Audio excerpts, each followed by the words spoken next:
Welcome to Impact Duty. I'm your host, Manisha Dadlani Kripalani, bringing you empowering stories of friends and people I admire. Their voices have given me joy and the momentum to share their stories with you.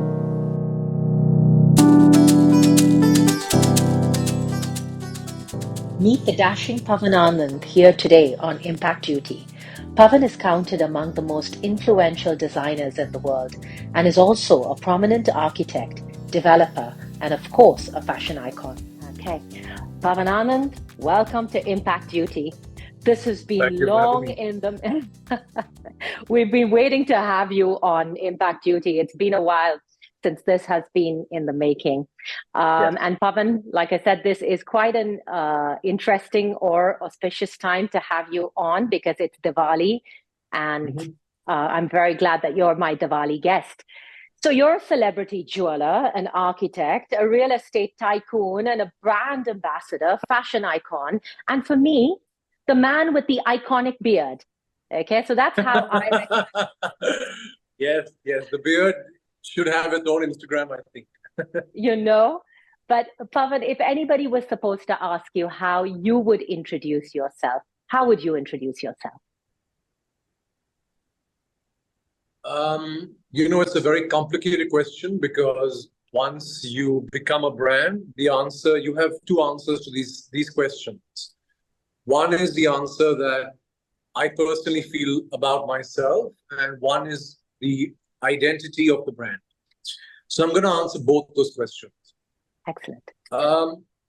Essentially, I am a very keen observer of the human race. And everything that I do is a complex reflection of that observation, whether it's artistic, financial, creative, provocative, whatever it may be. But now to the answer that is more appropriate. Well, I believe I'm counted among one of the most influential jewelers in the world. I'm looked upon as a very, very respected aesthete, if I may say so, both in the creative space as well as in the financial space. And as you said, apparently a fashion icon of some sort. So most definitely. I've given you both the answers. Excellent. The politically correct one and the politically questionable one. Wonderful. And your journey, Pavan, has started at a very young age. So you've been juggling these different roles and different aspects of your life for quite a while. But that aspect of a jeweler, I think, began at a very young age. Take us back to where the journey began and tell us more. Manisha, I was a very unusual child. And I think that most people that are successful in the world today will have a story to tell. Because I don't think success is accidental or incidental. I think success is rooted in a very long journey, right? For me, from the age of maybe 5 or 6, when most children my age were busy with their video games and all that nonsense, which I also did play when I wanted to, my attention span, my focus was on diamonds. It was on real estate. It was on square foot rates. I lived in Malabar Hill at the time. Now I moved a few kilometers down the road. But my focus was always on very vehemently on material things. And from the age of 6, I think I saw how objects play into power. Wow. Okay. And we're not talking about an era where there was no Instagram, there was no social media, there was no internet, there was no mobile phones as well, right? We grew up in that generation where the knowledge that you learned, the knowledge that you gained or garnered was the knowledge that you observed deliberately, very physically. Right. My grandmother was a connoisseur of jewels. Growing up, we had a bungalow in Jew at the time. We used to go there over the weekends, and there was one part of the home that was dedicated to what we used to call a babu at the time. Yes. And I used to wonder why is this one part of the house secluded, so important? There's security around, people are watching what's happening. And I'd go in and I'd see these gentlemen sitting on the floor. That's how they worked back then. It was all handcraft at the time. With these little, pudis, you call pudis, right, of diamonds. And they'd be sitting and making these things. And I don't come from a family of jewelers. I mean, we have business families, but not a jewelry background. It was the interest that my grandmother took. That's all she did. That's all she did. God bless her soul. And I just took a deep interest in that. The idea of how that little piece, when she used to wear it and go out, my mom would wear it and go out, all eyes would be on her. So I sort of began to correlate, okay, there's something to do with this object and power. What is this connection? And at the age of 6, 7, 8, 9, 10, I was sort of playing out that connection. And that's how the journey really started, to be honest, even though I became a jeweler much later, decades later. Wow. And as you said, from a jeweler, you've taken on so many different other roles, but one being part of the whole celebrity circuit. So you're quite on the Mumbai social scene. And I want to ask you, how important is celebrityhood for you? How have you managed to use that celebrityhood to tie in with the work that you do? It's when you ask a creative person this question, it's always a slightly dicey territory. But it's a very good question. And I'll be honest with you, I think in the younger years of my career, I began my business in 2004, which is now 20 years ago. Yes. For the first decade, I think I was very, I won't say uncomfortable, but I was very wary of this celebrity nature of what. So the moment you are a creative person, an entrepreneur, right, in a luxury segment, in the luxury segment, you kind of become the face of that enterprise. And with that, as you pointed out, does come celebrityhood. So for the first one decade, I was very apprehensive. I was very unsure of it. I wasn't sure if I wanted it. I wasn't sure what it meant. But to be honest, I think it's in the last one decade that I have embraced it very, very shameless, if I may say so. And I have learned to enjoy it. I have learned to understand that when a brand revolves around an entity, you are what people are buying. They're not buying a product or a earring or a necklace. They're buying into you, your vision, your thought process, your point of view, your point of view. And you have to be that brand. And I have never... a lot of people vie towards celebrityhood. They pull strings and they navigate their way into it. I didn't. I think for me, it happened very accidentally. I look a certain way. I move in certain circuits. I have certain homes, certain cars. My lifestyle is a certain way. I dress a certain way. And I think it happened accidentally. I don't think I sat there and schemed and planned, year one, we'll do this, year two, we'll do this, like most people did. So for me, I've embraced it very wholeheartly. And how important is it? It's very important. Right. Today, when you're selling something at a premium price, right? Which we do. And the product can be immaculate, but you are the brand. And you have to become that brand. You have to embrace being the brand. And I have. So I enjoy it a lot. Wonderful. And you said you have what I've been able to sense is that you have a very keen sense of self. Okay. I mean, you really a keen sense of self, a strong intuition. How did that get honed at such a young age? Because like I said, you started at a very young age. How did you hone these skills at a very young age?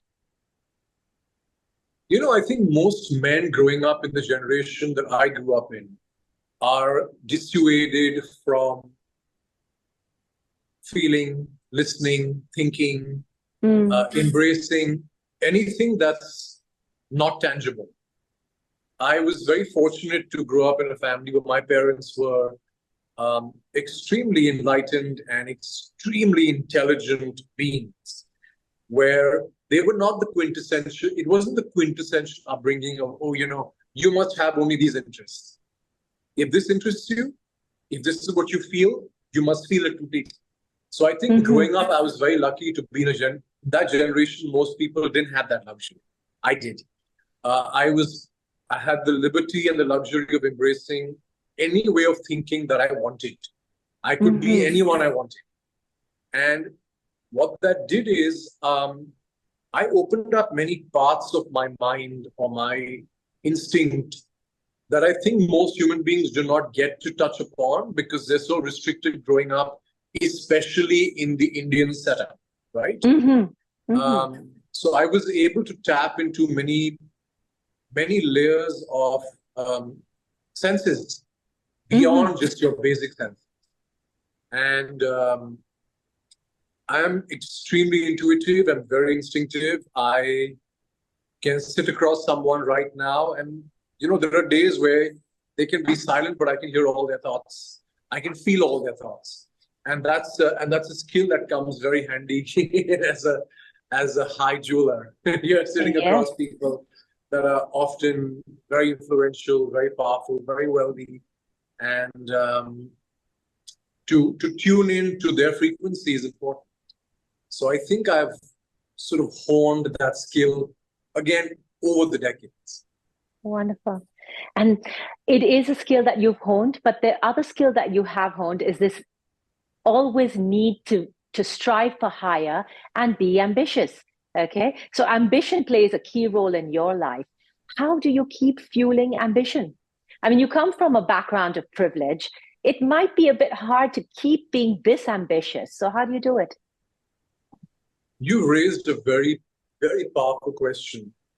I grew up in the quintessential South Bombay setup, right? Which is one of privilege or whatever you want to call it, where unfortunately most people around you are lame and entitled. It's true. I grew up in those schools. I grew up in those circuits. I had as much or more growing up than any of those people. But I saw that, this sense of entitlement, at least the way I grew up, you have no reason to be entitled till you have achieved something on your accord. We grew up like that. Yes, you will always have money to live a good life, but you are not born with this talent, with this body, with this mind for no reason. So I think for me, when you say ambition, I'm never competing with anyone. I don't have any ambition that is, I want to be better than him or her. None of that shit. I am constantly competing with myself. My ambitions are only up against myself. Right. And that is something that has stayed consistent with me. And I work hard to fuel it. It's very easy, once you've achieved a certain degree of success, right? It's very easy to become complacent. That's the word. Exactly. And most people become complacent by their 40s, right? I'm close to 50 pretty soon, but I've held on to that sort of passion because I'm competing with myself and I have so many goalposts more to supersede. So, yeah. Wow. Yeah, and we're getting to those goalposts. But before that, touching on success, do you think success came easily for you? Did it come easily to you? All right. And if there was failure, how did you use failure as a stepping stone to your success? Give us a little bit more insight into your idea of success. Success did not come easily to me. And I think a lot of people, when they look at my life, or look at the lives of people like us, they assume that It did. It did. Mm-hmm. It was decades of sweat, blood, tears. And I wouldn't have it any other way. Because, I mean, unless you're the kind of person who was able to, or interested in building their success, um, you know, via other means, I won't go into it, which a lot of people use in this day and age. Right. But if you're not that person, if you're the kind of person that's going to or wants to attain success in a straight path, in a clear path, where you're not compromising on your integrity in any way, it's never going to be easy. Yeah. And it was not easy. Having said which, I'm grateful because there's a lot of people that have worked harder than me, who I feel sometimes are probably even more talented than I am, but have not attained a fraction of the success that I have. So I'm very grateful for it, but it did not happen. And in there lays the building of your character. There lays the building of the foundation of you as a human being. So I would not trade that experience in for anything. Wonderful. And like I said, Pavan, you've created, or you've also said this, you are a brand in yourself. You are Pavan Anand. So how are you able to establish that? How are you able to establish that, not just locally in India, but internationally? So I'm coming over to our Hollywood clientele. But before that, how are you able to establish yourself as a brand locally and internationally? So establishing a brand as an Indian, establishing a brand in India is not easy either. But I would say it's relatively easier because, I mean, number one, I think I'm fairly talented to start with. Let's get that out of the way. I work really hard. I have great social skills, great entrepreneurial skills. I think today to be successful, you can be talented, you can be tons of things, but if you don't have a business mind, right? If you don't understand numbers, you don't understand mathematics, you don't understand how to scale a business, you probably will not succeed. So I think for me, I am part creative and part entrepreneur, half-half. So I think that combination has worked out in my favor. Having said which, how did we become India's answer to Hollywood jewels, right? I mean, that's as someone sitting in India, I'm not even based in other parts of the world, at least currently. I mean, I have spent time there. I think it was a lot of very, very, I mean, that was really a networking marvel, if I may say so. It really was about networking, being at the right place, right time, making the right associations. And more importantly, you know, because I grew up a certain way, I didn't grow up in the quintessential, I didn't grow up to be your typical Punjabi Munda. You know what I mean? Like most Indians in my generation. We grew up with a very world point of view. So the flip side of that is that typically I don't connect with all of this Bollywood obsession and too much of this Bhangra, Tumka, Timka is not my scene. But the good part of that is that we grew up being very prepared to address the world as one entity. So if I'm having a conversation or interacting with someone who's from Egypt or from Italy or from Russia or from anywhere in the world, I will do it with as much grace and charm as I will with anyone from India. So I think that sense of being a world entity, right? Not being an Indian, not being Hindustani, not being Englishstani, but being a world human, right? Being a human being. I think that to have that kind of upbringing was very important because I understood cultures very well. I understood Western cultures very, very clearly. So I think that went a long way as well. But honestly, it was great PR. It was great I mean, our collaborations, our associations, our collaborations, it was quite structured step by step. So, yeah. Wonderful. Who have been some of your key clients? If you can name, I mean, obviously we'd see your jewelry on them.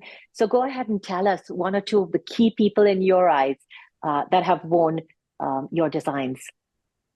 So our jewelry's been worn by lots of very, very important people, as you're well aware. But I think a turning point, I would say, in my career was when Goldie Hawn, the Hollywood star, Yes. was spotted in a piece of mine, which, I mean, today's, while it sounds interesting, but there's been so many celebrities after that, okay, yes. it's one but more that now. was that main one way Yes, back but when. back then in 2000, I would say it was 2012. To have her wear it was something that I think altered the course of our career, of our brand's career in that sense. She'd be one. Number two, one of my favorite Hollywood actors, Edward Norton. I love him. Oh, such a brilliant, brilliant artist. Such a yes. Just what did he wear? Well, actually, he bought something for his partner at the time. Okay. But it was that, and for me, a very interesting association that we had would be with Versace. In 2013, we actually collaborated with them, and they were launching, I think, a new line, a new store in Jakarta, and we were their accessory partner at the time. So I think these are some of the important associations from earlier on. But if I have to talk about now, I would say we were at the Oscars this year, 2024. Really? Janet Yang, who is the president of the Oscars, not just an artist, the actual president of the Hamptons, wearing our pieces. And, you know, all of this was, these are all clients. This was all organic business. This was not staged. Product placement. These are clients. Lovely. Lovely, Pavan. And taking a look at jewelry in general, okay? So I'm going to ask you why you believe that jewelry is still an essential investment.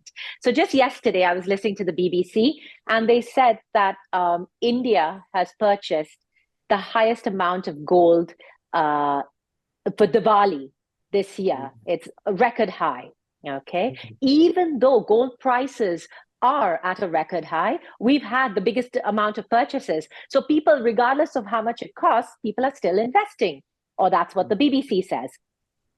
In your opinion, why is jewelry still a decent investment? And where do you factor in lab diamonds into all this? It's a very good question. So number one, you talk about the metals, right? Gold, silver, platinum, not so much, but gold, silver have always been really important investment asset classes, and that's not going to change. In fact, if you actually go back and check the history of gold or silver over the last 20 years, it's given you a decent return. It's given you a decent return. So metals are always going to be, I will say, they are a secure investment. It's not something that's going to make you rich overnight. It's not like real estate or like bonds or stocks that can multiply quickly. But it can consistently give you a decent return at par or around or slightly higher than inflation. So that is never going to go out and will always remain. When you talk about jewelry, you talk about studded jewelry as gold, diamonds, etc. I don't think one can shy from the fact that since the advent of lab-grown diamonds, mined gemstones have suffered. The mined gemstone business has taken a beating. Now, is this a temporary situation? Is this something that will resolve itself in a few years, or will it not? We are yet to see. No one can answer that question. And if someone pretends to have an answer to that, it's probably inaccurate. So at this point, we do not know. If you ask me straightforward, is jewelry a good investment? When I say jewelry, I mean finished studded jewelry. Is it a Exactly. financial investment today? It's not. Mm-hmm. So if you're going to buy thinking that you're going to have any appreciation outside of your metal value, you're being misguided. Please don't do it. Wow. As a jeweler, as a prominent jeweler, I'm very controversially saying this to you. Do not do it. Jewelry is a very different kind of investment. Jewelry is an investment in your own vanity. And while we can undermine that, you also can't. Because what someone feels with a 10-carat diamond or whatever they can afford, the power that that gives you, you can't quantify it. And if you have been smart and bought things at the right price, there's chances that you will not lose. However, if you're looking at jewelry purely as investment, then you have to buy very, very rare gemstones in the highest quality. Like your diamonds have to be flawless, your emeralds have to be flawless. If you can afford to enter into that segment, you know, where you're buying literally rare and flawless gems. Like today, if you watch any of the auctions in Geneva, Hong Kong, anywhere in the world, all the records are being broken for pink diamonds, Paribas tourmalines, Colombian emeralds, Burmese rubies, Kashmir sapphires. All the records are being broken every year. But to enter, to be able to afford to buy those gems, you need upwards of $1 or $2 million to start. So that's a trading game only for the billionaires. They're making money. Right. And they'll always make. Wow. Thank you for that insight. In terms of lab-grown diamonds or lab-grown gemstones, look, initially we were all of us jewelers who essentially have dealt in mined gems, have made our businesses and brands in the mined business, were a bit flabbergasted, right, with this whole lab-grown drama that did happen. Exactly. Having said which, I as a brand do not deal in lab-grown gemstones. I don't. But if you ask me, outside of my business, I think it's great. It's increased affordability. It has increased accessibility. It's accessible to so many more people. It's not a bad thing at all. It's okay. And eventually, I do believe that this mess, this confusion that is created in the business will sort itself out. So also bear in mind today, to identify a lab-grown from mined diamond is quite complicated. Right. In the years to come, I believe that that story will become quite simple. Right. Then your lab diamond or lab gem may literally turn into like a crystal. So we have to wait and watch. Yeah. Okay. Wonderful. And Pavan, fantastic designs, fabulously innovative. Where does inspiration come from? As in, how do you keep inspiring these great designs? How do you keep getting inspired to create these designs? You know, I think one of the advantages that I have is that I don't play to the gallery, right? Like I'm not your typical jeweler who's trying to cater to some bridal client who's trying to cater to the quintessential market. Our market is very different. Our buyers are powerful, very, very aesthetically sophisticated clients. These are clients who are looking to buy art. They're not coming to us to buy a bracelet. They're looking to buy art. So we address our jewelry a lot like art, which is why it has a story, it has energy, it has a narrative. It's not just a bracelet or necklace, right? Like our collection recently called Abduction, which was very successful. And even the name, if you think about it, it's controversial. I mean, to call a collection Abduction is very, what's that about? But we got rave reviews from everyone, from Vogue to Forbes to everyone. So we're sort of artists in that sense. And the inspiration is generally coming from something I'm observing in the world around me, right? Like, the world is changing a lot, right? And I think post 2020, the world has been changing a lot more rapidly than the years before. So I'm a very keen observer of energies, the world, people, ambitions. So I think I pick up a lot from that. And then I'll pick a subject up and I will then turn that into wearable art. Wonderful. Do you wear your inspiration art? keeps coming. As long as the mind's awake, it'll keep coming, hopefully. And I've seen you, but on social media, you are in your full element with your jewelry on you. Yes. However, what is one of the pieces that you do actually wear? Is there a piece that you have that, and do you create designs for men? So we have many male clients, yes. I'm a great advocate of men wearing jewelry. Although they come up to me and say, "Oh, we don't have your looks, we don't have your personality, we can't." I'm like, it's all in your mind. You just need confidence and you need to feel comfortable. I don't generally design different pieces for women and men because our pieces generally are not, and you've seen them, they're not very dainty or feminine. Yes, our pieces in general are very powerful. They're very powerful, they're bold. So I won't say they're unisex, but I think they sort of cross those boundaries. They're past them. So we do design for men, but very often what we wear, anybody will wear it. As long as you're rich and you're fashionable and you're pretty bold, you can wear it. What do I wear all the time? I wear this ring all the time. Wonderful. It's very simple. It's a 10-carat emerald cut. Not very fancy. The setting is very interesting. Wonderful. So I wear this 24 hours a day. Apart from this, yes, I have a couple of pieces. But what I really value, sometimes even more than my own, is the pieces that I inherited from my mom. I really enjoy when I get to wear them. She's no more, unfortunately, but I do enjoy wearing her pieces when I can, when it looks okay. So I value that a lot. Wow. And the last question on jewelry before I move on to what I am really keen to talk to you about, which is your house in Alibag.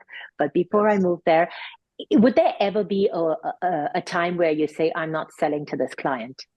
Would there be? All the time. All the time. And when I say this, I'm not saying this in a way of sounding trying to sound anything. It's very matter of fact. We are a brand that sells a certain product, a certain look, and if it doesn't fit the client, right? It could be budget, it could be it doesn't work. The synergy is not there. Right. I mean, if you're going to come to us and you're going to ask us to convert something we make into like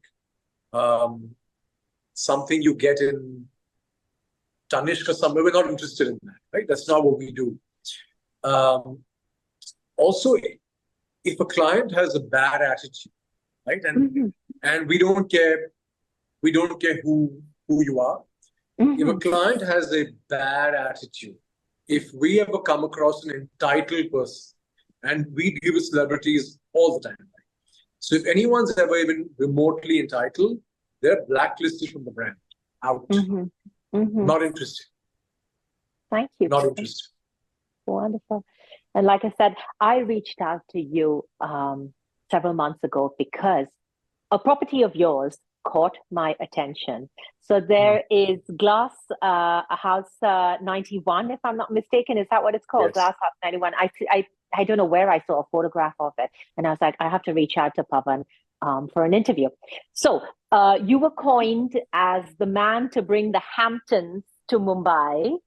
Yes. I don't know if you've heard that. Did you hear that? That you were supposed to be the man? Yes. Oh, you have? Okay. So the man to bring the Hamptons to Mumbai. And you did so somewhere in 2018-19, am I right? It was, this is when, okay, go ahead. Before COVID. So tell us about this incredible construction. Where and why did you decide to do that?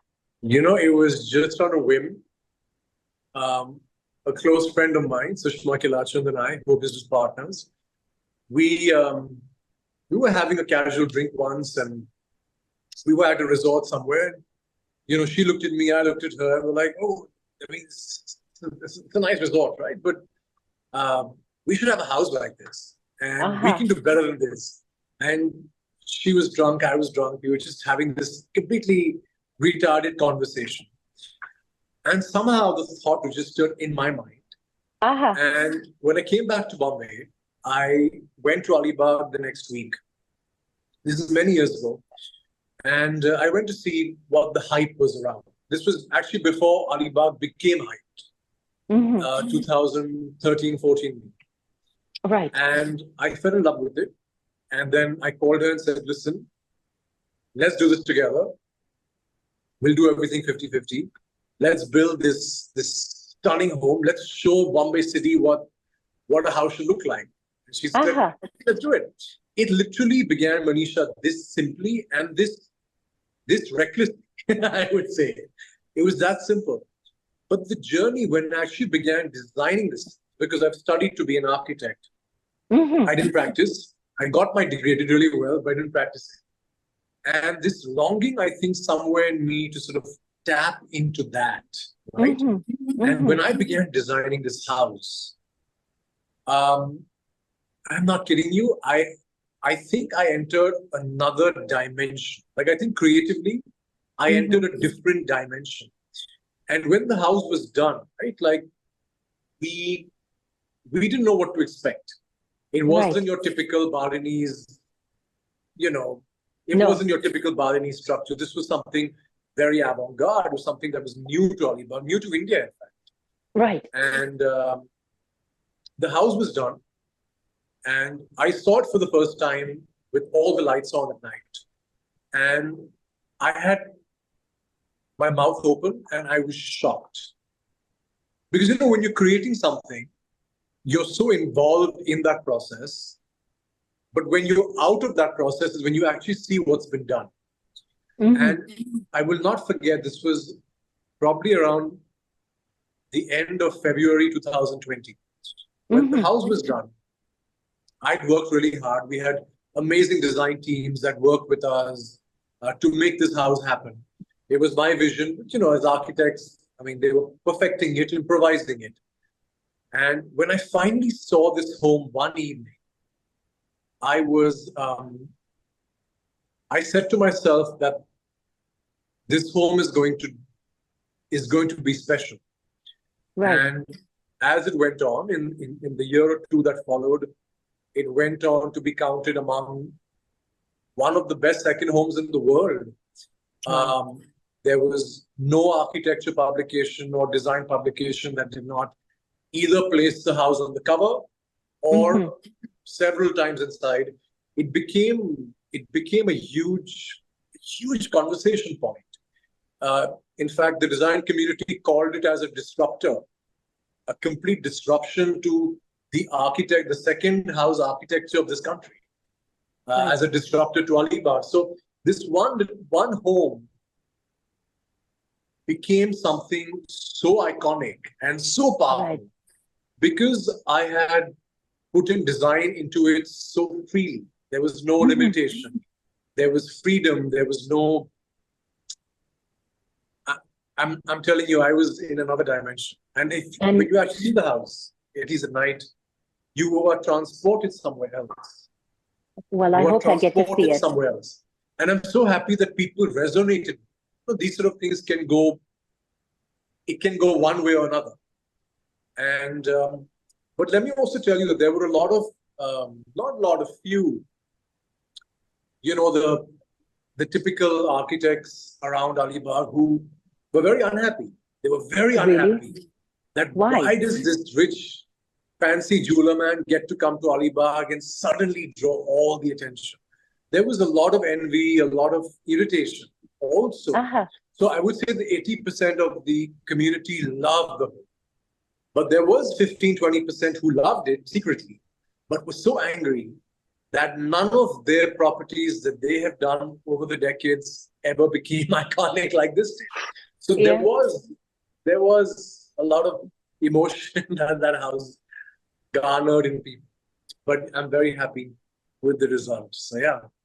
And what from here? As in, where do you go from here in terms of the architecture avenue? You know, after Glasshouse 91, I was approached by so many people, design our home, build our home. I said no. I did this as my home. And when I do it again, it'll also be mine. So maybe something bigger. Like I think this was almost like a test to see what my vision does in the architecture space. And clearly it was very well received. Definitely. So now I'm thinking maybe a bunch of villas, a resort someday. I don't know. We will take it as it goes. I'm not an artist that can perform on demand. I can do something well when inspiration strikes. Wonderful. So we'll see when it strikes next. Is there a city or an area that you're looking at, or would Alibag be again the focus? I've been asked that question a few times. Right now, I'm open. I'm open to ideas. Maybe somewhere else in the world, even. I don't know. Let's see. Right. Nothing on the horizon right now. Wonderful. Well, like I said, right now I'm busy doing up my personal home. Oh, really? Which is it's a gorgeous, large terraced apartment that I just bought right on South Bombay, Mahalakshmi, on the race course, on the ocean. So I'm going to spend the next 6-8 months designing that home. So my focus is there now. And I look forward to seeing that on Instagram. Yes. Yeah. Well, you'll see it somewhere. You'll see it in person, not on Instagram. We'll see. You never know. You never know. I might just be lucky enough to see it in person. But since that's a personal home, I don't know if we're going to expose it as much as we did in Glasshouse 91. But we'll see. Right. We'll see. And talking about Instagram, you've used social media effectively, relevantly, and I could give a host of adjectives for what you've done with your particular social media stream.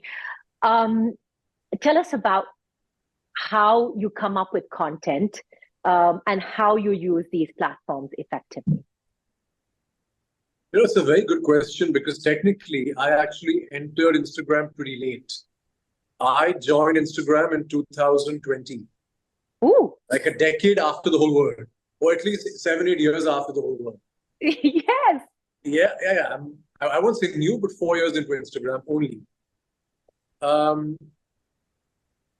You know, I'm not sure what happened. I think because I'm a very aesthetically particular person, I'm not that person that's ever going to put shit up, pardon my language, right? Like, I'm being true to myself in terms of the content, the photos, the videos. Everything is what I stand for, what moves me, what my brand is about.